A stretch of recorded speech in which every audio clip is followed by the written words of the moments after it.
warahmatullahi wabarakatuh. Waalaikumsalam warahmatullahi wabarakatuh. Ya baik, selamat pagi anak-anakku sekalian. Bagaimana kabarnya hari ini? Baik, Pak. Oke, jadi baik, sebelum kita memulai pelajaran hari ini, alangkah baiknya kita berdoa terlebih dahulu. Jadi ketua kelasnya silakan dipimpin doa. Ya baik, sebelum memulai pelajaran, mari kita berdoa sesuai kepercayaan masing-masing. Berdoa dimulai. Berdoa selesai. Ya baik, jadi sebelumnya Bapak ingin mengabsen terlebih dahulu kehadirannya. Ya, jadi Nur Hafid, Hadir, Pak. Rizky Fatimah, Hadir, Pak. Rastifa, Hadir, Pak. Asli Sabir, Hadir, Pak. Nur Rafni, Hadir, Pak. Akmal Uyun, Hadir, Pak. ya Sarmila. Ya, jadi hari ini hadir semua ya, alhamdulillah. Ya, jadi sebelum kita memasuki pelajaran, Bapak ingin bertanya terlebih dahulu kepada anak-anak sekalian. Apakah pagi hari ini sebelum ke sekolah disarapan semua ya, Gi? Tidak, Pak. Sarapan, Pak. Tidak, saya, Pak. Ya, yang terlambat. Ya, silakan duduk lagi. Ya, duduk lagi dulu. Ya, sudah sarapan dia, Ipan. Tidak, Pak. Lemas semua ini. Buru-buru tadi ke sekolah, Pak. Nah, jalan kebaiknya itu sebelum ke sekolah disarapan Ki dulu, nah. Siap, Pak. Nah, Ya, Pak. jadi kalau tidak sarapan Ki itu kan tubuh itu memerlukan energi untuk menjalankan aktivitas sehari-hari. Misalnya kalau ke sekolah Ki, pastinya butuh energi. Nah, kalau kurang energi ini aktivitas kita akan terhambat dan terganggu juga. Nah, contohnya itu kan tubuh kita itu memerlukan energi untuk melawan berbagai penyakit. Nah, jadi kalau lemas Ki akan mudah Ki terkena berbagai jenis penyakit. Nah, mestinya tidak mau semuanya kita terkena penyakit. Tidak. Oke, maka dari itu sebelum ke sekolah Ki, yang lupa sarapan dulu, nah. Oke? Iya, Pak. Oke. Nah, selanjutnya itu sebelum kita membahas lebih lanjut itu, saya mau anak-anak sekalian untuk duduk sesuai kelompoknya terlebih dahulu. Nah, oke.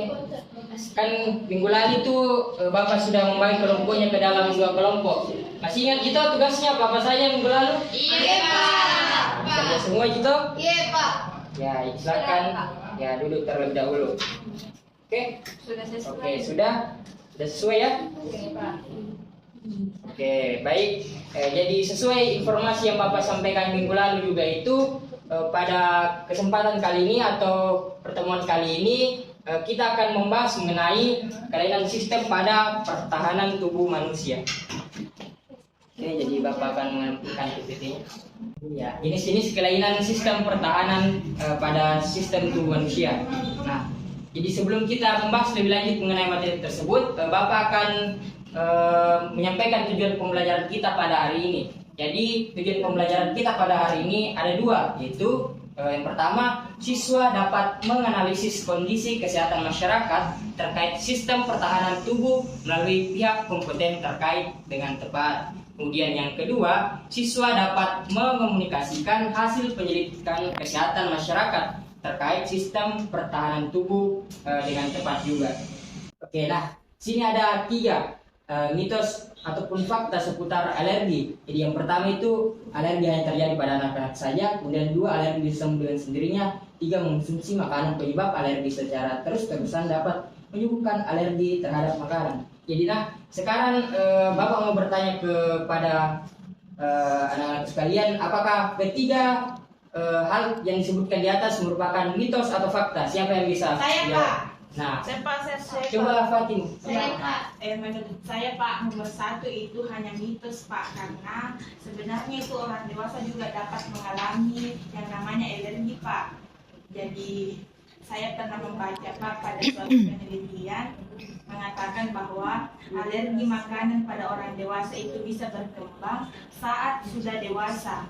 Jadi hal ini menunjukkan kalau alergi itu tidak hanya terjadi pada anak-anak saja, Pak. Nah, betul sekali tadi yang disampaikan sama Fatim. Jadi alergi yang terjadi pada anak-anak itu hanya merupakan mitos belaka. Jadi faktanya itu bukan cuma anak-anak saya yang bisa mengalami alergi, tapi orang dewasa kayak seumuran kita maupun bapak bisa juga terkena alergi. Iya Pak, betul. Ya. Jadi yang kedua, siapa bisa menjawab? Saya, Pak. Mitos atau fakta? Saya, Pak. Silakan Stiva. Ya, jadi kalau yang nomor 2 itu hanya mitos karena memang seiring bertambahnya usia, sistem imunitas tubuh manusia akan semakin baik. Tetapi bukan berarti alergi bisa sembuh dengan sendirinya. Bila alergi sering kambuh serta tidak segera diobati dan dilakukan pencegahan, maka alergi akan menetap sampai dewasa. Nah, ya betul sekali tadi yang disampaikan sama temannya. Jadi hal tersebut merupakan mitos juga. Jadi alergi itu tidak bisa sembuh dengan sendirinya. Jadi ketika sebuah alergi itu hanya didiamkan saja, maka alerginya itu akan semakin parah. Nah, kemudian yang ketiga siapa bisa? Saya Pak. Coba kita tadi. Nomor 3 itu juga Pak mitos Pak, karena faktanya itu mengonsumsi makanan dapat menyebabkan alergi secara terus-terusan dan tidak akan menyembuhkan alergi terhadap suatu makanan. Justru mengonsumsi makanan penyebab alergi secara terus-menerus atau berlebihan dapat menyebabkan bahaya bagi tubuh kita. Nah, ya betul juga tadi sampaikan sama Kida. Ketiganya ini hanya merupakan mitos belaka yang beredar di lingkungan sekitar kita. Jadi terjadi miskonsepsi, jadi banyak masyarakat yang menganggap hal tersebut benar-benar terjadi di tubuh kita. Nah, jadi pada fakta yang sebenarnya itu hal tersebut tidak benar. Oke. Kemudian selain dari alergi tadi, adapun penyakit pada kelainan sistem tubuh manusia itu ada banyak. Nah, contoh yang akan kita bahas pada pertemuan kita kali ini, contohnya itu ada HIV/AIDS, kemudian ada autoimun. Oke, langsung saja kita memasuki materi kita. Nah, oke. Di sini kelainan yang pertama itu ada alergi. Jadi secara umum itu pengertian alergi adalah munculnya respon imun berlebih terhadap zat atau kondisi tertentu yang normalnya itu tidak berbahaya bagi tubuh. Jadi umumnya itu respon tubuh itu dibentuk oleh histamin, kemudian oleh leukosit meskipun tidak terjadi infeksi. Jadi meskipun tidak terjadi infeksi itu histamin itu tetap diproduksi oleh leukosit. Makanya ada yang terjadi alergi. Nah, gejala alergi itu dapat berupa seperti batuk, pilek, demam, dan radang tenggorokan. Kemudian zat yang dapat memicu respon alergi itu disebut dengan alergen. Oke, ngerti alergen? Kalau juga energi. Ya, itu bukan alergen. Ada yang alergi sama alergen? Ada. Bisa sering minum Pak. Bikin Ya, merah ini tadi yang alergi sama alergen tuh. Nah, jadi pada gambar ini dapat kita lihat di sini merupakan seorang perempuan yang terkena alergi. Jadi dia itu alergi dengan tungo debu. Jadi awal gejalanya itu mengalami radang pada area mukanya atau gatal, jadi digaruk lama-lama mukanya itu membengkak. Demamku bermakin Pak. Ya siapa? Siapa yang Alergi obat Pak. Wah, alergi obat. Saya naik berat badan sama. Ya mungkin itu terjadi pembengkakan, ya bukan berat badannya naik. Ya mukanya yang membengkak. Ya, kemudian kelainan tertentu yang kedua itu ada yang namanya HIV atau AIDS. Kalau AIDS itu kelanjutan dari HIV atau tingkat yang lebih parah dari HIV-nya. Jadi HIV itu merupakan singkatan dari Human Immunodeficiency Virus. Jadi virus yang menyerang sistem kekebalan tubuh. Jadi khususnya itu sel limfosit T, sehingga daya tubuh itu menjadi semakin melemah sehingga mudah diserang berbagai penyakit. Nah, jadi ketika tubuh sudah terkena HIV ini tidak menutup kemungkinan juga bakalan terkena namanya AIDS tadi. Nah, kondisi tubuh ini kan akan semakin melemah. Jadi biasanya itu orang yang terkena HIV biasanya kan kalau orang normal itu terkena berbagai penyakit tidak terlalu parah, tapi ketika penyakit tersebut terkena ke orang yang terkena HIV, maka penyakitnya itu bakalan lebih parah daripada orang yang normal. Nah, adapun di sini gejala awalnya itu bisa kita lihat pada gambar, yaitu ada sariawan, kemudian tumbuhnya jamur putih pada area mulut. Nah, itu merupakan gejala awal orang yang terkena HIV. Sini ada itu yang punya gejala tersebut. Aman ya. Nah, kemudian ataupun gejala-gejala utamanya di sini. Yang pertama itu penyakit paru-paru utama, kemudian penyakit saluran pencernaan utama. Nah, pada gambar itu merupakan gambar orang yang terkena exovasilitis. Jadi seperti exovasilitis itu merupakan radang yang terjadi di area tenggorokan sampai ke perut. Jadi dapat kita bayangkan betapa tersiksanya orang yang terkena penyakit ini. Jadi kalau mau makan saja itu susah karena terkena penyakit ini di area tenggorokan sampai ke area perutnya, yaitu saluran pencernaan utamanya. Jadi ciri yang lainnya itu ketika seorang terkena HIV atau AIDS, yaitu berat badannya akan menurun atau kurus. Jadi tidak selamanya juga orang kurus itu terkena HIV. Jangan orang kurus itu fix HIV. Jadi harus mengalami semua gejala-gejala ini. Oke, di sini juga nah, ini tadi yang perbedaan orang normal dengan orang yang seorang penderita HIV. Dapat kita lihat kuku seorang perokok itu berwarna kuning, sedangkan kuku seorang penderita AIDS itu bisa kita lihat di tangannya itu terjadi peradangan dan kukunya itu biasanya akan mudah copot. Bukan alergi ya, beda. Ya, peradangan sama kukunya itu gampang copot. Dia di sini sariawan orang normal sama sariawan orang yang terkena AIDS. Jadi sariawannya itu berkali-kali lipat lebih parahnya daripada orang yang terkena orang normal yang terkena sariawan. Nah, di sini kalau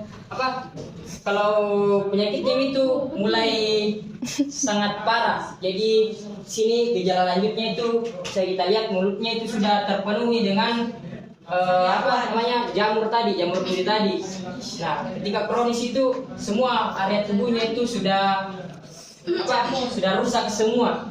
Jadi semua fungsi sistem kekebalan tubuhnya itu sudah rusak. Jadi semua penyakit itu akan gampang terkena pada tubuhnya. Nah, jadi kemungkinan untuk sembuh pada HIV/AIDS ini sudah 0% kemungkinan kalau sudah sampai di tahap ini. Karena untuk obatnya sendiri itu HIV/AIDS sampai saat ini belum ada. Nah, kemudian yang ketiga, ini penyakit autoimun. Jadi penyakit autoimun itu merupakan kondisi ketika sistem pertahanan tubuh kita menyerang tubuh kita sendiri. Jadi dapat kita bayangkan toh sistem pertahanan tubuh kita itu, nah kenapa malah menyerang tubuh kita? Jadi hal ini biasanya terjadi ketika imun spesifik itu kehilangan kemampuannya dalam mengenali sel-sel tubuh kita. Jadi sistem imun kita ini menganggap sel-sel kita itu merupakan sel asing sehingga menyerang balik kepada tubuh kita sendiri. Nah, makanya muncul yang namanya penyakit autoimun. Nah, jadi beberapa gejalanya itu seperti nyeri otot, kelelahan, serta demam. Nah, kemudian pada gambar dapat kita lihat gambar tersebut merupakan seseorang yang terkena penyakit psoriasis. Jadi psoriasis ini merupakan secara alami kulit manusia mengalami pergantian kulit selama 20 hari. Jadi pada orang yang terkena penyakit ini pergantian kulitnya itu lebih cepat. Jadi orang yang terkena psoriasis itu pergantian kulitnya hanya 14 hari saja. Jadi biasanya ciri-cirinya itu kulitnya itu bersisik karena terlalu cepat mengalami pergantian kulit. Oke. Nah, selanjutnya di sini Bapak punya tabel berbagai macam penyakit autoimun. Nah, yang pertama itu miastenia gravis. Nah, bagian tubuh yang terdampak itu ada sambungan neuromuskular. Kemudian dampak utama dari penyakit ini yaitu otot dini mulai melemah. Kemudian penyakit autoimun yang kedua yaitu multiple sclerosis. Jadi bagian tubuh yang terdampak ada sistem saraf pusat. Nah, dampaknya ini bisa terjadi kelumpuhan pada tubuh kita. Kemudian yang ketiga, rheumatoid arthritis. Nah, bagian tubuh yang terdampak ini yaitu persendian. Nah, dampak utamanya ini kerusakan sendi secara bertahap. Kemudian yang terakhir itu ada penyakit yang namanya lupus. Nah, bagian tubuh yang terdampak itu yaitu kulit, ginjal, dan sendi. Nah, dampak utama pada tubuh ini yaitu penurunan fungsi dan perubahan bentuk tubuh secara bertahap. Nah, sudah selesai materinya. Oke, sampai di sini ada pertanyaan? Saya Pak. Nah, silahkan Uyun. Itu penyakit autoimun Pak bisa disembuhkan atau tidak? Nah, penyakit autoimun ya. Jadi kalau penyakit autoimun itu dari jurnal atau artikel yang sudah Bapak baca itu umumnya itu penyakit autoimun tidak bisa disembuhkan. Jadi hanya bisa diredakan saja gejalanya. Jadi tetapi orang yang terkena penyakit autoimun itu tetap bisa menjalankan aktivitasnya seperti orang normal sehari-hari. Jadi tetapi harus berobat secara teratur, kemudian harus menjaga pola makannya dan olahraga secara rutin.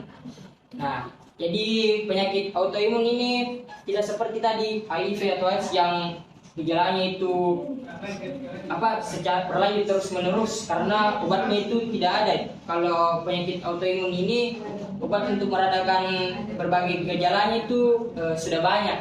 Jadi dapat kita redam beberapa gejalanya. Oke, bagaimana Uyun? Jelas Pak. Ya, sudah jelas ya. Ya, Pak. Ya, apakah masih ada hal yang ingin ditanyakan? Sudah jelas Pak. Oke, sudah jelas ya. Oke. Nah, dari beberapa materi yang telah Bapak sampaikan tadi,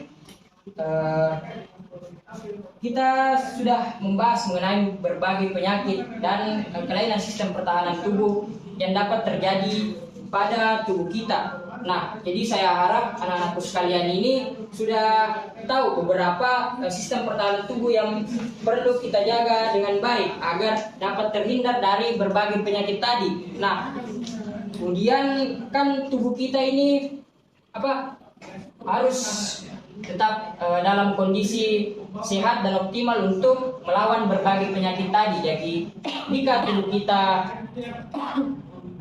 tubuh kita mengalami tidak ternutrisi dengan baik, maka tubuh kita akan mudah rentan terkena penyakit. Jadi saya harap anak-anak sekalian sudah tahu cara-caranya agar terhindar dari penyakit tersebut. Oke. Nah, jadi selanjutnya itu Bapak akan membahas mengenai tugasnya yang minggu lalu. Jadi ingat kita bahwa semua ini tugasnya. Iya. Ingat selalu Pak. Ya, jadi tugasnya yang minggu lalu Bapak instruksikan untuk mewawancarai bidan ataupun dokter, puskesmas atau di rumah sakit. Nah, siapa kelompok yang mau pertama kali mempresentasikan? Ya, oke, silahkan kelompok 1. Ya, bisa mungkin berdiri, maju ke depan sini. Berdiri ada Pak. Di mana Pak? Di tempat atau di depan Pak? Boleh di sini supaya dilihat sama teman-temannya. Iya Pak. Di panggung Bapak. Astagfirullahaladzim. Masuk kaki dah Pak. Ya, ada pun hasil wawancara dengan bidang puskesmas menurut kelompok kami yaitu yang pertama itu wawancara kami terkait apa saja mitos umum yang sering terkait dengan alergi yang didengar dari pasien. Jawaban dari kami yaitu mitos yang sering terkait dengan alergi antara lain yang pertama, alergi hanya terjadi pada musim semi. Yang kedua, alergi hanya berkaitan dengan makanan. Yang ketiga, alergi bisa sembuh dengan sendirinya tanpa perawatan. Yang kedua yaitu apakah benar bahwa alergi hanya terjadi pada musim semi? Jawabannya yaitu tidak benar. Alergi dapat terjadi sepanjang tahun dan bisa disebabkan oleh berbagai faktor termasuk serbuk sari, bulu hewan, debu, dan makanan. Yang ketiga, apakah makanan tertentu dapat menyebabkan alergi?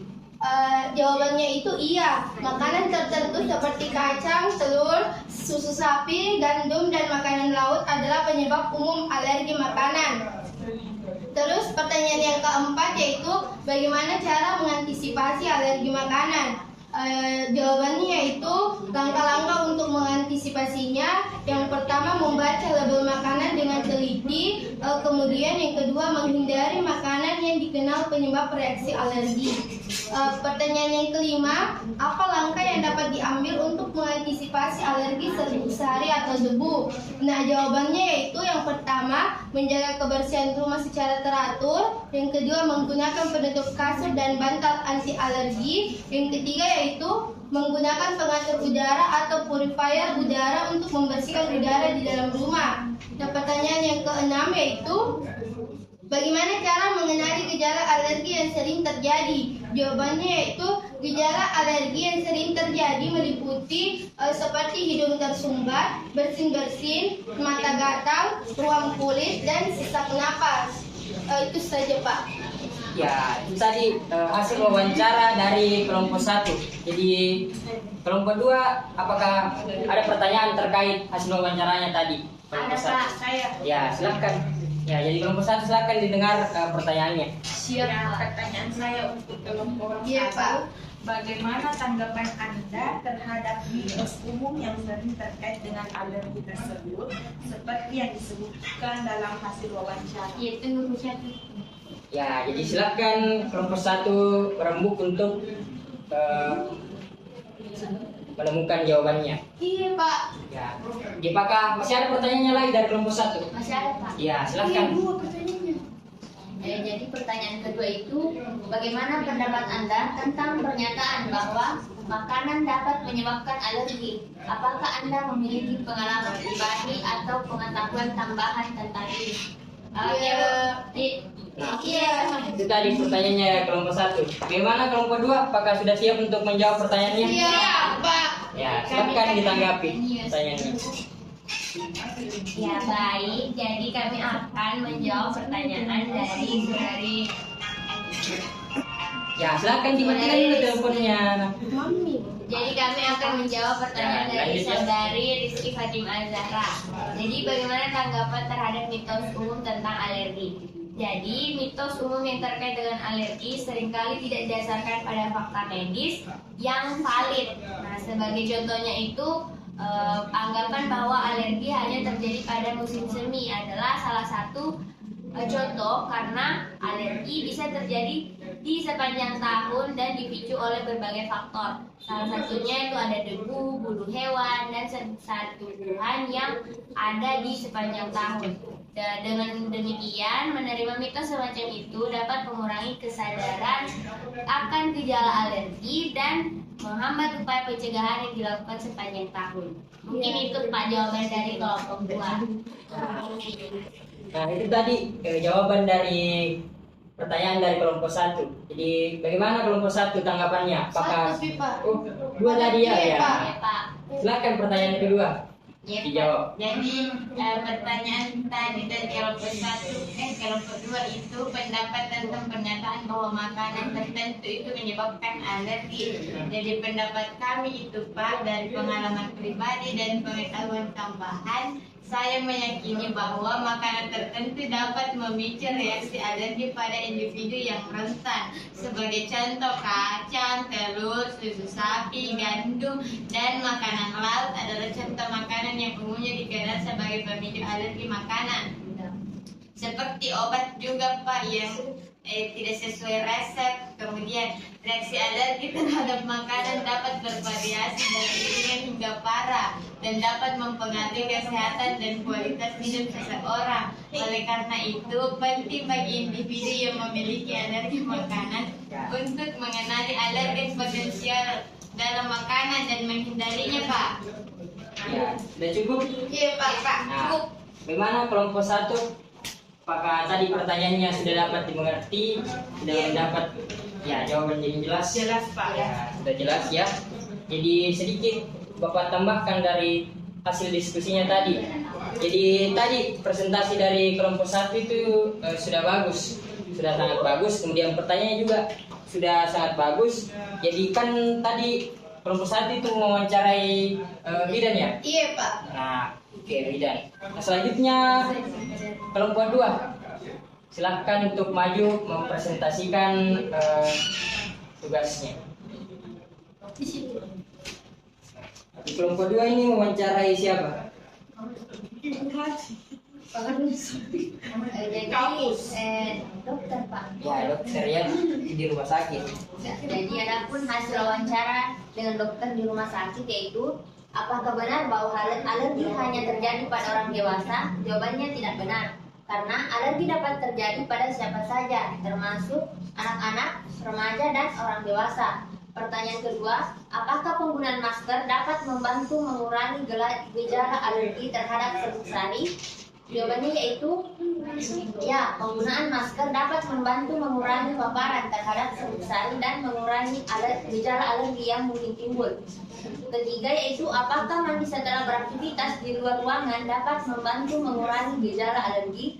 Jawabannya yaitu ya, mandi setelah beraktivitas di luar ruangan dapat membantu membersihkan serbuk sari dan alergen lainnya yang menempel pada kulit dan pakaian sehingga dapat mengurangi gejala alergi.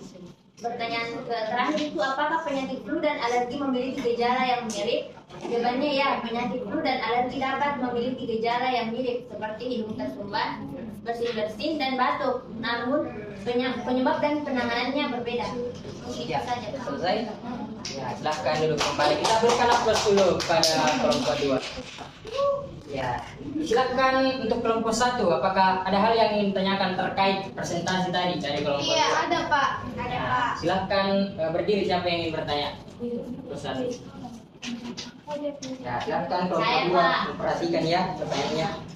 Ya, jadi pertanyaan kami itu yang pertama, apakah kalian setuju dengan pernyataan bahwa alergi hanya terjadi pada orang dewasa? Dan jelaskan kenapa. Ya, apakah masih ada lagi pertanyaannya? Iya Pak. Ya. Pertanyaan kedua itu bagaimana pendapat kelompok 2 tentang penggunaan masker untuk mengurangi gejala alergi terhadap serbuk sari? Apakah Anda memiliki pengalaman atau pengetahuan tambahan tentang hal ini? Itu Pak. Ya, cukup ya pertanyaannya. Jadi silakan lagi kelompok 2 untuk merembuk untuk menjawab pertanyaan dari kelompok 1 tadi.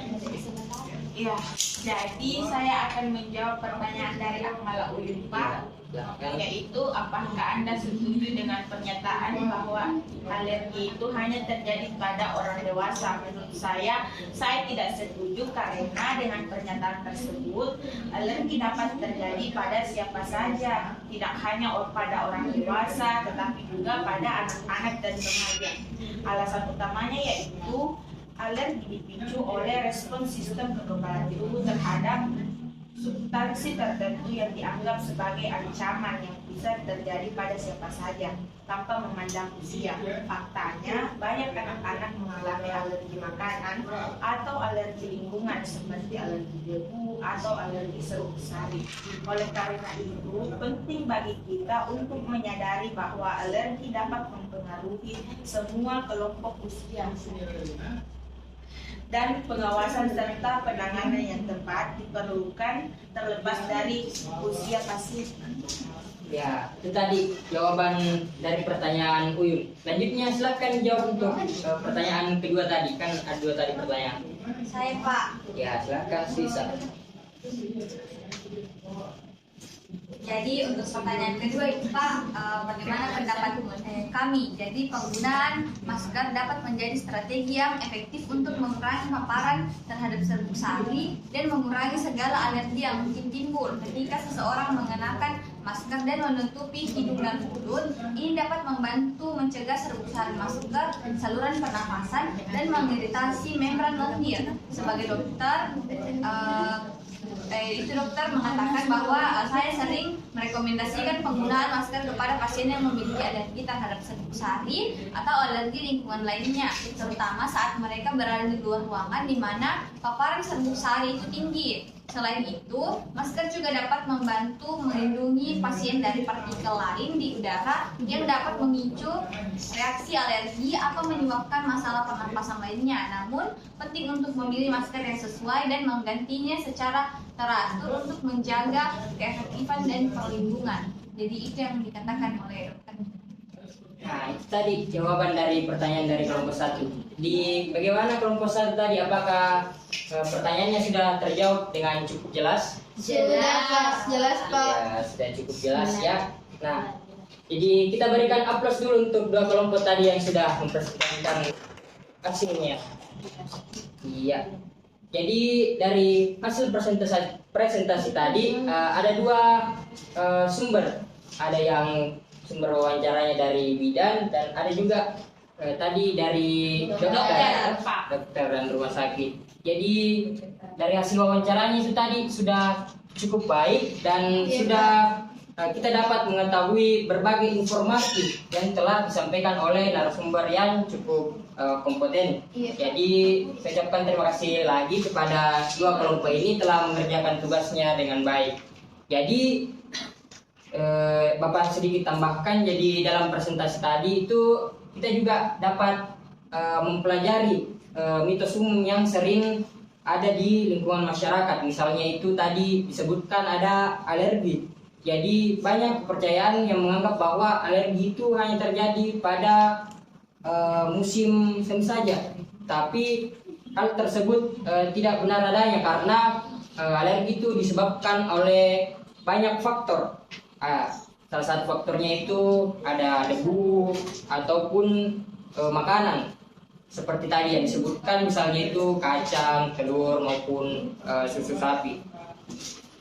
Oke, nah selain itu juga tadi itu sudah didiskusikan beberapa langkah-langkah yang dapat diambil untuk mengantisipasi alergi. Jadi satu langkah itu dengan cara membaca label makanannya. Jadi ketika kita sudah mengetahui kita alergi dengan makanan tersebut, dengan membaca label makanan tersebut, kita dapat mengetahuinya sehingga kita dapat menghindari makanan tersebut. Nah, salah satu caranya juga itu dengan cara menjaga kebersihan rumah secara teratur untuk mengurangi paparan terhadap alergi dengan lingkungan. Nah, namun juga kita masih ada hal atau aspek yang perlu ditambahkan. Misalnya itu kita juga harus konfirmasi pada ahli, baik itu ahli gizi, untuk menentukan strategi maupun pengelolaan terhadap alergi ini. Oke, selanjutnya. Nah, selanjutnya kan materi ini kita pada bab ini merupakan ini materi akhir. Jadi kita sudah di penghujung materi pada bab ini. Jadi untuk mengetes kemampuan dari anak-anak sekalian, Bapak ada beberapa soal yang ingin Bapak bagikan. Jadi soalnya ini merupakan pilihan ganda. Oke, jadi silahkan dijawab. Jadi soalnya ini dijawab secara individu, bukan berkelompok lagi, untuk mengetes pemahaman kalian mengenai materi pada bab ini. Silakan.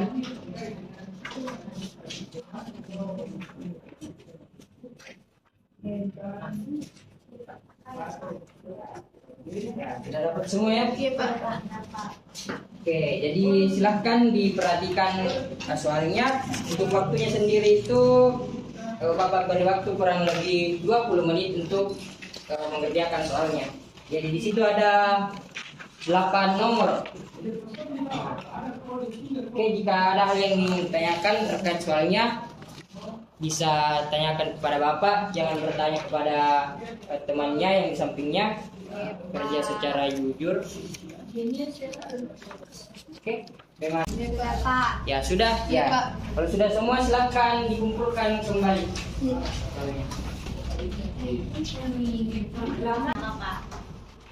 Oke, jadi seperti yang Bapak sampaikan tadi, jadi pertemuan kali ini untuk materinya itu sudah selesai. Jadi Ya, jadi saya akan memeriksa lagi apakah kalian betul-betul paham untuk materi pada bab ini. Jadi nanti itu untuk anak-anakku yang jawabannya di sini masih kurang memenuhi standar akan remedial lagi. Ya, jadi Bapak akan berikan soal remedial agar nilainya itu mencukupi standar yang telah ditentukan. Minimal berapa Pak? Ya, minimal itu nilainya 70. 100 saya.